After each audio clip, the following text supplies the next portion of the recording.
Hey, and welcome back to our video about the Scrum Master role and responsibilities. In this video, we will quickly look at who the recipients of the Scrum Master services are.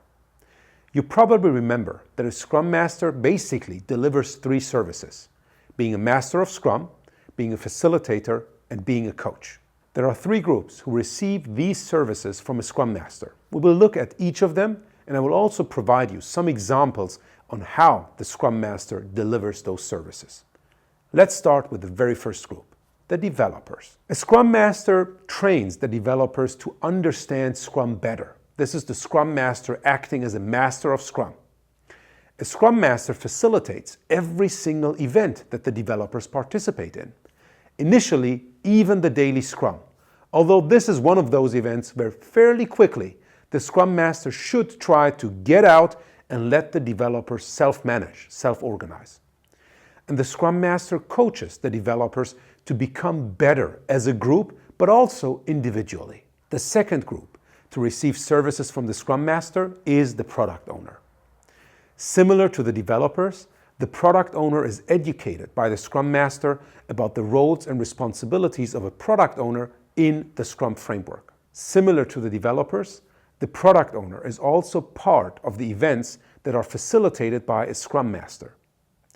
In addition to those, a Scrum Master can also facilitate individual events or meetings between a product owner and their most important stakeholders. Last but not least, a Scrum Master also coaches a product owner to become better at what they are supposed to do.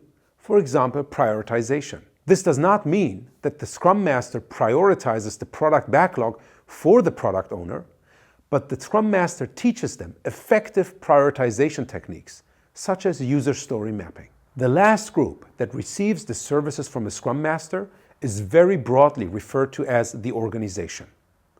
What do we mean by that? Let me give you a few examples.